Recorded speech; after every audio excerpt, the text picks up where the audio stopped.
Very good morning dear students.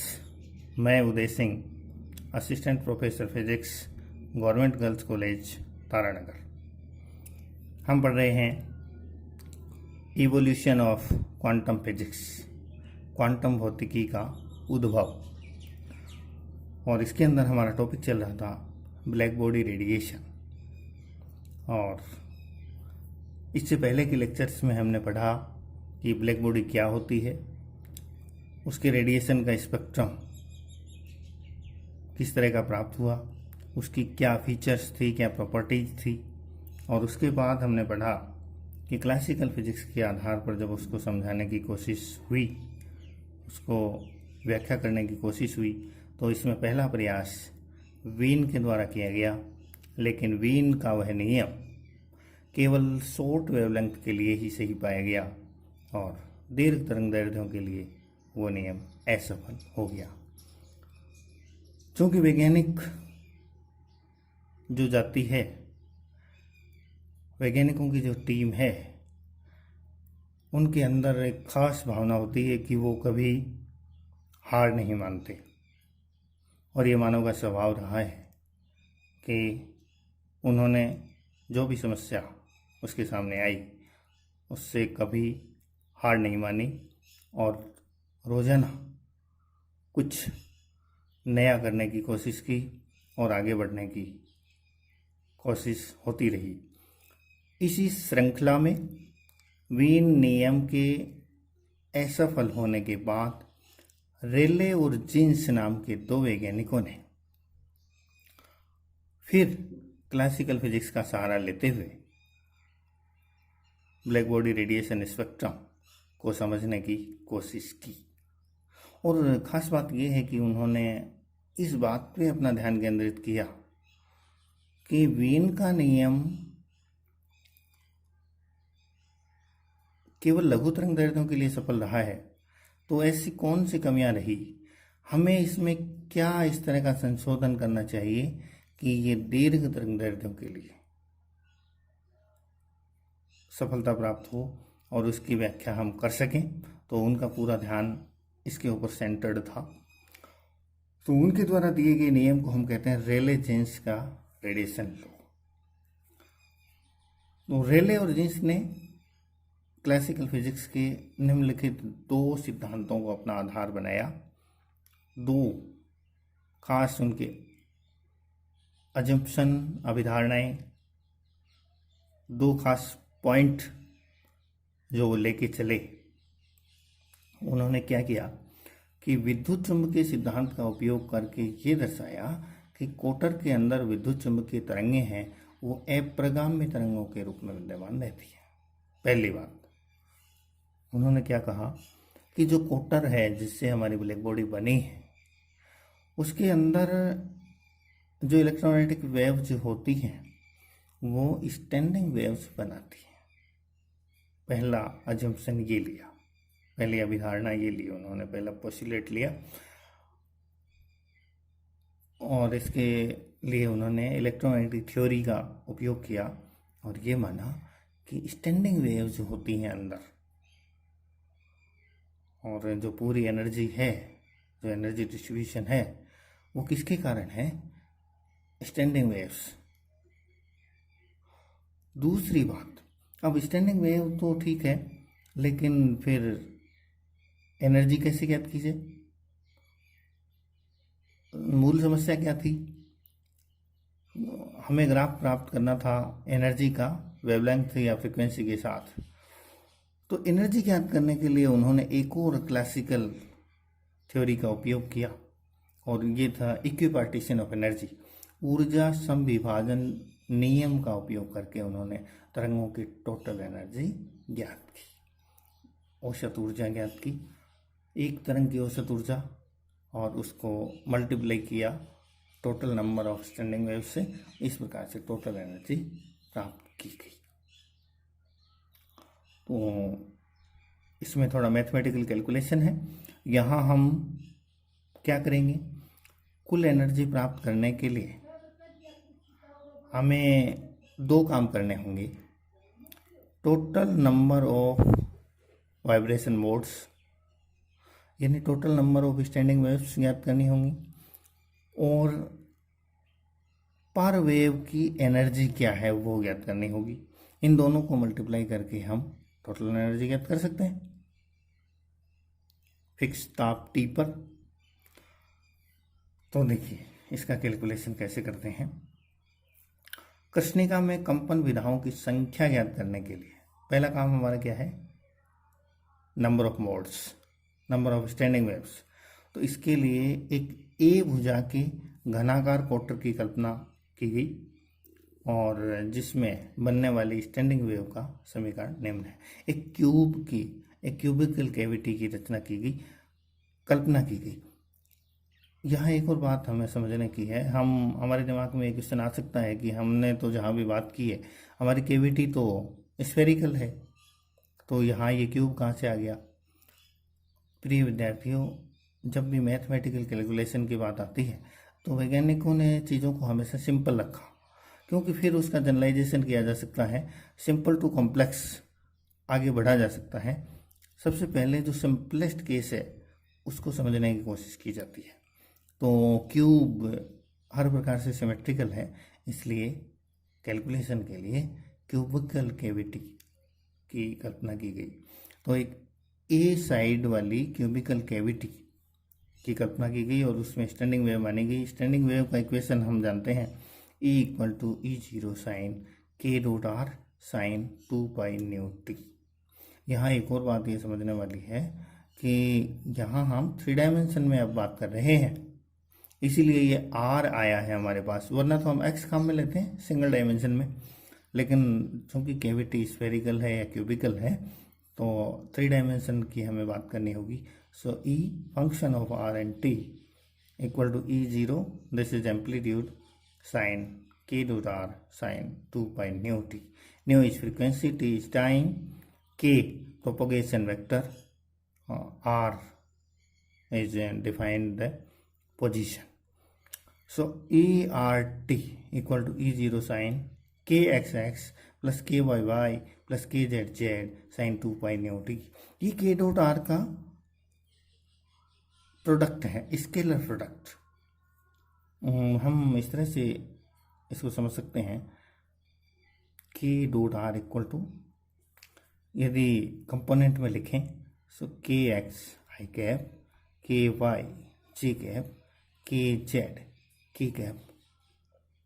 Scalar product r क्या होता है, x i cap plus y j cap plus z k cap.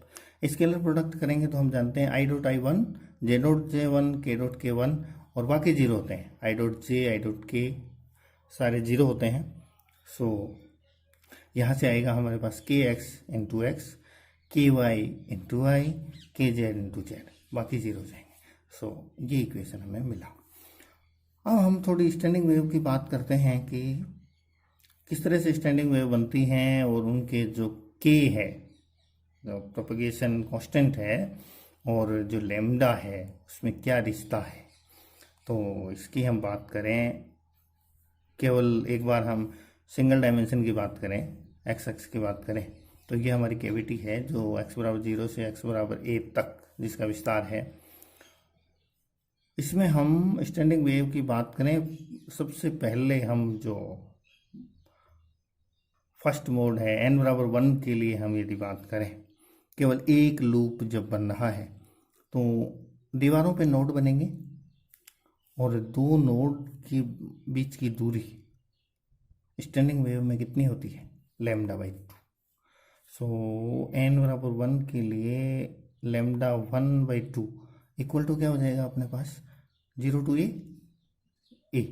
This implies λ1 = 2a। इसी प्रकार n = 2 पे बात करें तो दो लूप बनेंगे हमारे पास, दो लूप बनेंगे, यानी यहाँ से यहाँ तक λ/2 और यहाँ से यहाँ तक λ/2। सो λ2 के लिए क्या पोजीशन होगी, 2λ2/2 equal to a, and this implies λ2 = 2a/2। इसी प्रकार λ3 के लिए हमारे पास तीन लूप बनेंगे। सो λ/2 एंड λ/2 ऐड करेंगे 3λ/2। सो 3λ3/2 equal to a and implies lambda 3 equal to 2a/3। यदि हम इसको जनरलाइज करें, x दिशा में हम बात कर रहे हैं, तो n को यदि nx माने तो यहाँ से हम क्या जनरलाइज कर सकते हैं कि lambda nx equal to 2a/nx। nx की वैल्यू 1 रखेंगे सो 2a, 2 रखेंगे 2a/2, 3 रखेंगे 2a/3 एंड सो। तो इस तरह से हम लैम्डा और के का रिश्ता जो है वो समझ सकते हैं। चूंकि अपरिगामी तरंग कोटर की दीवारों पर हमेशा निस्पंद बनते हैं, अतः kx। अब k के साथ लैम्डा का रिलेशन हम जानते हैं k इक्वल टू 2π/λ, और x डायरेक्शन में हम kx की बात करें तो 2π/λx। इसे लैम्डा x कहें या लैम्डा nx कहें, एक ही बात है। x डायरेक्शन में हम बात कर रहे हैं 2π। इस लैम्डा nx का मान हम यहाँ से रखें तो 2a/nx, 2a/nx, 2 से 2 कट गया, हमारे पास आ गया nx π/a। So propagation constant in x direction equal to nx π/a. Similarly, ky equal to ny π/a and kz equal to nz π/a. And we know that k square equal to kx square plus ky square plus kz square. Putting these values in this equation we get कि common आ जाएगा pi square upon a square, सब में square करेंगे तो nx square plus ny square plus nz square multiplied by pi square upon a square. इसका पक्षांतरण करके इधर ले जाएं, so nx square plus ny square plus nz square equal to k square a square by pi square. K का यदि मान रख दें 2π/λ, then we get 4π square a square pi square lambda square, pi square cancel by pi square, 4a square square. In terms of frequency, lambda is c by nu, so we get 4a square nu square by c square. So ultimately, we get nx square plus ny square plus nz square equal to 4a square nu square by c square in terms of frequency and equal to 4a square by lambda square in terms of wavelength। ये हमने प्राप्त कर लिया। यहाँ जो एक set है nx, ny, nz का, वो एक कंपन विधा को व्यक्त करता है। हम यदि कोऑर्डिनेट में बात करें तो एक सेट यानी एक बिंदु x, y, z का एक मान, उसके संगत nx, ny, nz की जो एक सेट है वो एक आवृत्ति को व्यक्त करेगा। उसके संगत एक आवृत्ति का मान होगा तो वो एक कंपन विधा को व्यक्त करेगा। यहाँ से हम टोटल नंबर ऑफ फ्रिक्वेंसीज और टोटल नंबर ऑफ मोड्स और total number of standing waves प्राप्त कर सकते हैं। तो ये कोटर में उपस्थित सभी संभव तरंगदैर्ध्यों या आवृत्तियों पर लगने वाली कंडीशन है, और nx, ny, nz निर्देशांक संभव आवृत्ति की एक कंपन विधा है। तो यहाँ तक की हमने बात की। इस मैथमेटिकल कैलकुलेशन को हम और आगे बढ़ाएंगे। एक क्विक रिकैप रेले जीन्स विकिरण नियम का। रेले जीन्स ने क्या किया? चिरसमर सिद्धांतों को आधार बनाया, दो बातों का मुख्य रूप से उपयोग किया। इलेक्ट्रोमैग्नेटिक थ्योरी का उपयोग करके उन्होंने कैविटी के अंदर जो वेव्स हैं उनको स्टैंडिंग वेव माना। दूसरा, उन्होंने इक्विपार्टीशन ऑफ एनर्जी यानी ऊर्जा समविभाजन नियम का उपयोग किया और उससे तरंगों की औसत ऊर्जा ज्ञात की। और उसके बाद जो कैलकुलेशन है उसमें ये है, दो पार्ट कैलकुलेशन के हैं। टोटल नंबर ऑफ मोड्स वो ज्ञात कर ली, स्टैंडिंग वेव्स की टोटल नंबर ज्ञात कर लिया, और पर स्टैंडिंग वेव एनर्जी ज्ञात कर ली, औसत ऊर्जा। इन दोनों चीज़ों को जब हम मल्टीप्लाई करेंगे तो हमारे पास टोटल एनर्जी आ जाएगी। तो पहली गणना total number of standing waves, इसी के नाम तीनों एक ही चीज़ को व्यक्त कर दें, total number of modes, total number of standing waves, total number of frequencies. इसकी पहली गणना करने के लिए चीज़ों को बिल्कुल सिंपल रखते हुए उन्होंने ए साइड की एक क्यूबिकल कैविटी की कल्पना की, उसमें स्टैंडिंग वेव का इक्वेशन लिया, इसको सिंप्लीफाई किया, फिर केवल एक डायरेक्शन में पहले बात की और उससे लेम्डा का ये जो इंटीजर एनएक्स है इसके साथ संबंध ज्ञात किया। इस तरह से लेम्डा और के में ये रिश्ता होता है, यहाँ से के का मान ज्ञात किया। सिंस के स्क्वायर इज दिस, ये सारे मान वाई के एक्स के वाई के जेड के मान इसमें रख के ये कंडीशन प्राप्त हुई जो ये बताती है कि n x n y n z के एक सेट के लिए ये एक स्टैंडिंग वेव को व्यक्त करती है। अब हम आगे total number of standing wave के लिए कैलकुलेशन करेंगे। थैंक्स।